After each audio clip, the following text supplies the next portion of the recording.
Episode 114। Nitish ji का आयरा के पैरों में गिरकर माफी मांगना, वायरल न्यूज़। वक्त किसी का सगा नहीं होता है। जब कर्म वापस लौटने शुरू होते हैं तो वक्त को भी उसकी औकात दिखा देता है। जैसे नीतीश जी के साथ हो रहा था। सब कुछ होकर भी आज उनके पास कुछ नहीं था, न बीवी, न बेटा, न दोस्त और न फैमिली। एक सिंगल इंसान नहीं था जो उनके साथ खड़ा था। सबकी नज़रों में उन्हें खुद के लिए सिर्फ नफरत ही नजर आ रही थी। 25 साल उन्होंने अंशिका जी को तकलीफ दी थी, उन्हें अपनी पैर की जूती समझी, धोखा दिया, उन्हें तकलीफ दी, मारपीट की। इन सब का रिटर्न तो नीतीश जी को भुगतना ही था। आयरा ने नजरें उठा महेश जी को देखा, जिनकी नजरें नीतीश जी पर टिकी थी और होठों पर उनका मजाक उड़ाने वाली हंसी थी। उनकी वो स्माइल देखकर आयरा की स्माइल और भी ज्यादा गहरी हो गई। आयरा ने बिना किसी एक्सप्रेशन के कहा, "यू आर राइट अंकल, इंसान की आदत बदल सकती है लेकिन फितरत नहीं।"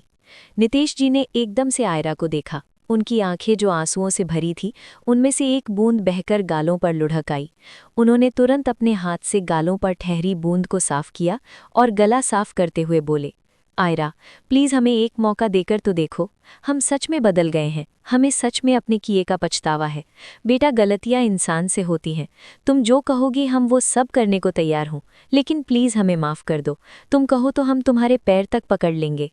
तुम्हारे पैरों में गिरकर माफ़ी मांगते हैं। प्लीज़ बेटा, हमें माफ़ कर दो।" ये कहते हुए वो घुटनों के बल फ्लोर पर बैठ गए। उन्होंने अपने दोनों हाथ जोड़ लिए और सर झुकाकर बार बार "हमें माफ़ कर दो प्लीज़" बोलने लगे। हॉस्पिटल का कुछ स्टाफ और आने जाने वाले मुड़ मुड़ कर नीतीश जी को देख रहे थे। नीतीश गोयनका को ऑलमोस्ट मुंबई शहर में सब जानते थे। रिच हाई पर्सनैलिटी वाला शख्स आज अपनी ही बेटी के पैरों में पड़ा माफ़ी मांग रहा था। ये देखने वालों के लिए कोई छोटी बात नहीं थी। कुछ लोग नीतीश जी और सामने खड़ी आयरा, महेश जी का वीडियो बना रहे थे, तो कुछ उनकी फ़ोटो खींचकर अपने सोशल मीडिया अकाउंट पर डाल रहे थे। हॉस्पिटल के कॉरिडोर में सन्नाटा होते हुए भी अजीब सी हलचल थी। नीतीश जी अब भी घुटनों के बल बैठे थे, हाथ जुड़े हुए थे, सर झुका हुआ था। तभी वहां खड़ा एक आदमी तेज आवाज में बोला, "ये वही नीतीश गोयनका है ना, जिनके न्यूज़ कुछ दिन पहले ही ट्रेंडिंग पर चल रही थी?" सबने इनके डबल फेस देखे थे। जिन्हें सब भगवान समझते थे, वो राक्षस से भी बदतर निकला। ये कहते हुए उसकी आवाज़ में अलग ही गुस्सा था। तभी एक औरत ने कहा, "इतने बड़े बिजनेसमैन और आज अपनी ही बेटी के सामने घुटने के बल बैठे हैं। कर्मा है भाई, देर से सही मिलता ज़रूर है।" उस लेडी की इस बात पर आसपास खड़े सारे लोगों ने सहमति से सर हिलाया। कुछ स्टाफ ने वीडियो बनाते लोगों को रोका, लेकिन तब तक कई क्लिप्स रिकॉर्ड हो चुकी थी। लोगों के बीच नीतीश जी को लेकर ही भली बुरी बातें हो रही थी, जिन्हें सुनकर नीतीश जी का चेहरा शर्म से लाल हो गया। आयरा ने ठंडी नज़रों से सामने बैठे इंसान को देखा। उसकी आंखों में न गुस्सा था न दया, बस पत्थर जैसी ठंडक। वो धीमे लेकिन साफ शब्दों में बोली, "मिस्टर गोयनका, ये ड्रामा किसी और के सामने कीजिए। आपने 25 साल जो किया है वो कोई गलती नहीं थी, वो आपका ऑप्शन था। हर दिन हर बार आपने उस ऑप्शन को चूज़ किया था हमें तकलीफ देने के लिए।" नीतीश जी ने कांपती आवाज़ में कहा, "बेटा, इंसान बदल जाता है।" उनकी ये बात सुनकर आयरा ने सार्केस्टिकली कहा, "बदल जाते हैं या हालात बदल जाते हैं? जब पावर थी तब हम पर जुल्म था, आज सब छिन गया तो पछतावा याद आ गया?" महेश जी चुप खड़े थे, लेकिन उनकी आंखों में नीतीश जी के लिए घिन साफ नजर आ रही थी, जैसे वो किसी आदमी को नहीं, कीचड़ को देख रहे हों। आयरा ने एक कदम पीछे हटते हुए कहा, "आपको माफ़ी चाहिए? पहले उस औरत से मांगिए जिसने आपके साथ रहते हुए नर्क झेला है, मुझसे नहीं।" इतना कहकर वो पलटी और तेज कदमों से आईसीयू की तरफ बढ़ गई। पीछे नीतीश जी अब भी बैठे थे। लोगों के फोन की फ्लैश लाइट्स उनके झुके हुए चेहरे पर पड़ रही थी। उसी समय किसी के फोन से आवाज आई। उस आदमी ने अपना फोन निकाल चेक किया और अगले ही पल कहा, "अरे, ये वीडियो तो वायरल हो गया। देखो, #कर्मा रिटर्न्स ट्रेंड कर रहा है।" स्क्रीन पर कमेंट्स तेजी से स्क्रॉल हो रहे थे। सालों बाद सही इंसाफ हुआ। जो अपनी फैमिली की इज्जत नहीं कर पाया, वो बाहर इज्जत कैसे कमाएगा? पैसे से सब नहीं खरीदा जा सकता। कुछ कमेंट्स और भी ज्यादा बुरे थे। सोशल मीडिया पर कुछ लोग नीतीश जी के पुराने इंटरव्यू निकालकर शेयर कर रहे थे, जहां वो फैमिली वैल्यूज पर भाषण दे रहे थे। उनके उन वीडियो के नीचे लोग गालियां निकाल निकाल कर हंस रहे थे। उस आदमी की आवाज सुनकर नीतीश जी ने कांपते हाथों से अपना फोन निकाला और जैसे ही उनकी नजरें आई हुए नोटिफिकेशन पर पड़ी, तो उन्हें पढ़कर उनका चेहरा और भी ज्यादा शर्म से लाल हो गया। नोटिफिकेशन रुकने का नाम नहीं ले रहे थे। हर पिंग उनके सीने पर चोट की तरह लग रही थी। उनकी आंखों से आंसू गिरते रहे, लेकिन इस बार उन्हें पोंछने की ताकत भी नहीं बची थी। इधर आयरा आईसीयू के बाहर रुकी। उसने एक गहरी सांस ली, खुद को संभाला और दरवाजा धीरे से खोला। कमरे में हल्की सी दवा की गंध थी। मशीन की बीप बीप बीप की आवाज कमरे की खामोशी को काट रही थी। बेड पर अंशिका जी लेटी थी। चेहरा वीक नजर आ रहा था और हाथों में ड्रिप लगी हुई, लेकिन माथे पर नींद में भी सुकून नजर आ रहा था। आयरा के साथ ही महेश भी रूम में आ गए थे। उन्हें कोई शौक नहीं था नीतीश जी की शक्ल देखने का। एपिसोड 115। महेश जी की आंखों में पानी। भाई बहन का प्यार। बेड पर अंशिका जी लेटी थी। चेहरा वीक नजर आ रहा था और हाथों में ड्रिप लगी हुई, लेकिन माथे पर नींद में भी सुकून नजर आ रहा था। आयरा के साथ ही महेश भी रूम में आ गए थे। उन्हें कोई शौक नहीं था नितेश जी की शक्ल देखने का। रूम में हुई हलचल को महसूस करके अंशिका जी की आंखों की पुतलियां फड़फड़ाने लगी और उन्होंने हल्के से अपनी आंखें खोली। मेडिसिन की वजह से उनका सर भारी हो रखा था। उन्होंने नजरें घुमा पास में बैठी आयरा को देखा, जिसे देखते ही उनके चेहरे पर दर्द में भी मुस्कुराहट खिर गई। वो धीरे से बैठने की कोशिश करते हुए बोली, मेरा बच्चा आ गया। आयरा उनका हाथ पकड़ अच्छे से बैठाते हुए बोली, मॉम संभल कर। ये कहते हुए उसने एक पिलो उठाकर अंशिका जी की कमर के पीछे रख दिया। अंशिका जी ने मुस्कुराते हुए आयरा को देखा और प्यार भरी आवाज में बोली, मेरी बेटी मेरे पास है तो संभलने की जरूरत ही नहीं है। ये कहते हुए उन्होंने आयरा को अपने पास आने का इशारा किया। आयरा अंशिका जी के करीब आई। अंशिका जी ने ड्रिप लगे हाथों से आयरा के चेहरे को अपनी हथेलियों में भरा और प्यार से उसका माथा चूम लिया। उसी पल आयरा की आंखें सुकून से बंद हो गईं। अलीशा को अपने पिछले जन्म में भी कभी माँ का प्यार नहीं मिला था, लेकिन आयरा की बॉडी में आने के बाद उसे माँ का क्या एहसास होता है इसका पता चला। माँ की ममता कैसी होती है इसका पता चला। अंशिका जी ने अपना सर हल्का सा पीछे किया और प्यार से बोली, मेरी बच्ची तू ठीक है ना? उस आदमी ने तुम्हारे साथ कुछ किया तो नहीं ना? बेटा तुम उनसे दूर रहना, वो बहुत घटिया आदमी है। मैं नहीं चाहती जिस दलदल में मैं फंसी उसी दलदल में मेरी बेटी भी फंस जाए। ये कहते हुए उनकी आंखें आंसुओं से लबालब हो गईं। आयरा ने उनकी आंसू साफ किए और आराम से बोली, मॉम शांत हो जाइए। आपको उस घटिया आदमी के लिए आंसू बहाने की कोई ज़रूरत नहीं है। वो आदमी आपके कीमती आंसुओं के लायक नहीं है। ये कहते हुए उसका चेहरा सर्द हो गया। उसकी माँ नितेश गोयनका जैसे घटिया आदमी की वजह से रो रही है, ये सोच सोचकर ही उसे बहुत तेज गुस्सा आने लगा था।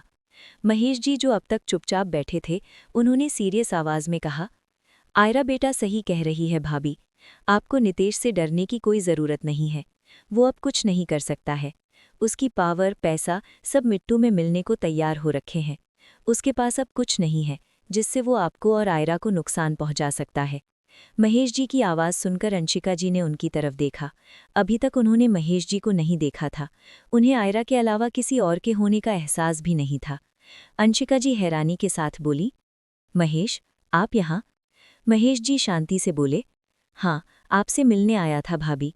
मेरा रिश्ता नितेश के साथ टूटा है, आपके साथ नहीं। आप अभी भी मेरे लिए मेरी बड़ी बहन के जैसी हो। भगवान ने मुझे बहन तो नहीं दी, लेकिन अगर बहन होती तो शायद वो आपके जैसी ही होती। ये कहते हुए वो अपनी जगह से खड़े हुए और अंशिका जी के सर पर प्यार से हाथ फेरकर बोले, दीदी आज से मैं आपको दीदी कहकर बुलाऊंगा। भाभी वर्ड आपको नितेश की याद दिलाएगा और वो आदमी याद करने लायक नहीं है। ये कहते हुए उनकी आंखों में पानी आ गया। अपनी बड़ी बहन को हॉस्पिटल बेड पर देखकर उन्हें सच में बहुत बुरा लग रहा था। महेश जी के मुंह से खुद के लिए बड़ी बहन सुनकर अंशिका जी भी इमोशनल हो गई। उनकी आंखों में महेश जी उनकी आंखों से बहते आंसुओं को पोंछा और प्यार से बोले, दीदी प्लीज़ रो मत। आपकी आंखों में आंसू बिल्कुल भी अच्छे नहीं लगते हैं। ये कहते हुए उन्होंने अंशिका जी को अपने गले से लगा लिया। उनके मन में अंशिका जी को लेकर कोई भी गलत फीलिंग्स नहीं थी। वो उन्हें हमेशा से अपनी बड़ी बहन के जैसे ही मानते आए हैं। उन्होंने कभी भी अंशिका जी को बहन के अलावा किसी और नज़र से नहीं देखा। उनकी नज़रें गंगा जैसी पवित्र थीं। आयरा आराम से उन दोनों को देख रही थी। अंशिका जी को महेश जी के साथ एकदम सिक्योर फील हो रहा था, जैसे उसका छोटा भाई सब कुछ संभाल लेगा। महेश जी की आंखों में भी पानी आ गया। उन्होंने जल्दी जल्दी अपनी पलकें झपकाकर आंसुओं को बाहर आने से रोका। अंशिका जी महेश जी से अलग हुईं और अपनी आंखों के कोनों को पूंछते हुए बोली, मैं कोशिश करूंगी उस आदमी को भूलने की। उसकी दी हुई तकलीफों को यादों से निकालने की, उसके दिए हर दर्द को भुलाने की। ये कहते हुए उनकी आंखों में नफरत उभर आई थी, जो सिर्फ नितेश जी के लिए थी। आयरा महेश जी ने अंशिका जी से कुछ देर बात की और फिर आयरा ने अंशिका जी को मेडिसिन देकर सुला दिया। अभी उनका ज्यादा देर तक बात करना सेफ नहीं था। आयरा और महेश जी बाहर आए, तभी उनकी नजरें वही बेंच पर बैठे नितेश जी पर पड़ी, जो अभी भी ढीठ बने वही बैठे थे। इतनी इंसल्ट के बाद तो कोई अपना चेहरा भी न दिखाए, लेकिन नितेश जी अभी भी बेशर्मों के जैसे वही बैठे हुए थे। आयरा और महेश जी ने एक नज़र नितेश जी को देखा और फिर वहां से निकल गए। वार्ड के बाहर फुल सिक्योरिटी थी, इसलिए उन्हें कोई डर नहीं था। बाहर आते ही आयरा की नज़रें कार के पास खड़े लिव्यांश पर पड़ी, जो कार के बोनट से पीठ टिकाए खड़ा अपने फ़ोन को स्क्रॉल कर रहा था। आज के लिए बस इतना ही, मिलते हैं नेक्स्ट पार्ट में। Episode 116 reborn of heartless queen. Aira और महेश जी ने एक नज़र नितेश जी को देखा और फिर वहां से निकल गए। वार्ड के बाहर फुल सिक्योरिटी थी, इसलिए उन्हें कोई डर नहीं था। बाहर आते ही आयरा की नज़रें कार के पास खड़े रिव्यांश पर पड़ी, जो कार के बोनट से पीठ टिकाए खड़ा अपने फ़ोन को स्क्रॉल कर रहा था। उसे अभी भी यहीं खड़ा देखकर आयरा की एक भौं ऊपर उठ गई। उसने गहरी सांस भरी और महेश जी की तरफ देखकर कहा, अंकल मैं चलती हूँ, अपना ख्याल रखना। महेश जी ने अपना सर हिलाया और कुछ बोलने को होते हैं, लेकिन उससे पहले आयरा का हाथ पकड़ किसी ने अपनी तरफ खींच लिया। आह! आयरा सीधी रिव्यांश के सीने से जा लगी। उसने तुरंत सर उठा ऊपर देखा और उसकी खूबसूरत आंखें रिव्यांश की आंखों से जा मिली। रिव्यांश का एक हाथ उसकी कमर पर था और दूसरे हाथ से उसके आयरा की कलाई पकड़ी हुई थी। रिव्यांश आयरा की आंखों में देखकर बोला, baby can we walk now, या अभी भी तुम्हारा कोई रह गया है? रिव्यांश के सवाल सुनकर आयरा ने तिरछी नजरों से महेश जी को देखा, जो खुद उन्हें ही देख रहे थे। आयरा को थोड़ा अनकंफर्टेबल फील होने लगा। महेश जी की उसके मन में बहुत इज्जत थी। महेश जी ने गहरी सांस भरी और बिना कुछ बोले वहां से जाने लगे। उन्हें हस्बैंड वाइफ के बीच आने का कोई शौक नहीं था, लेकिन तभी अचानक उन्हें कुछ याद आया। महेश जी के चलते कदम रुक गए। उन्होंने सर घुमा सीढ़ियों पर खड़ी आयरा को देखकर कहा, आयरा बेटा, क्या तुमने कशिश को कहीं देखा है? वो निकम्मी औलाद कल से घर नहीं आई है। वो पूरी की पूरी अपनी माँ पर गई है। अगर वो मेरी बेटी न होती तो उसे भी उसकी माँ के जैसे घर से धक्के मार के निकाल चुका होता। ये कहते हुए उनके चेहरे पर बेशुमार तकलीफ नजर आने लगी थी। कशिश से वो बहुत ज्यादा प्यार करते थे। बचपन से लेकर अब तक उसे प्रिंसेस की तरह रखा था, लेकिन कलिका की सच्चाई के बाद उन्हें कशिश से भी अलग सी नफरत हो गई थी। महेश जी के सवाल सुनकर आयरा ने उनकी तरफ देखा और कहा, आई थिंक अंकल वो आपको किसी होटल रूम में मिलेगी। उसके जैसी लड़की हॉस्पिटल में क्या करेगी? ये कहते हुए उसके फेस पर डेविल स्माइल आ गई। आयरा का जवाब सुनकर महेश जी को अपने सीने में बहुत ज्यादा तकलीफ हुई, लेकिन उन्होंने कहा कुछ नहीं और वो चुपचाप वहां से चले गए। कशिश को अभी डिस्चार्ज नहीं मिला था, वो अभी भी हॉस्पिटल में एडमिट थी। आयरा ने रिव्यांश को देखा और अपने दांत पीसते हुए बोली, क्या कर रहे हो तुम? छोड़ो मुझे। और मैंने तुमसे कहा था ना कि मैं अपने आप आ जाऊंगी। तुम्हें मेरे पीछे गार्ड बने घूमने की जरूरत नहीं है। मेरे पास इतने पैसे हैं कि अगर मुझे गार्ड हायर करने होंगे तो मैं आराम से कर सकती हूँ। इनफैक्ट इंडिया की सबसे स्ट्रॉन्ग गार्ड टीम ऑलरेडी मेरे पास है। तुम्हें उनकी ड्यूटी करने की कोई जरूरत नहीं है। तुम्हारी इन सब चिप हरकतों से मैं खुश नहीं होने वाली हूँ। ये कहते हुए उसने रिव्यांश का हाथ अपनी कमर से झटक दिया। रिव्यांश ने एक नज़र अपने हाथ को घूर कर देखा और अगले ही पल अपने दूसरे हाथ से आयरा की कमर में हाथ डाल किसी डॉल की तरह उसे अपनी गोद में उठा लिया। आयरा ने तुरंत अपने दोनों हाथों को उसकी गर्दन पर लपेट लिए। वो चिल्लाते हुए बोली, क्या कर रहे हो तुम? मैंने कहा ना छोड़ो मुझे। उसने इतना ही कहा था कि रिव्यांश ने नजरें झुका उसके चेहरे को देखा और शांति से बोला, मैं तो तुम्हें बेड पर भी नहीं छोड़ता हूँ।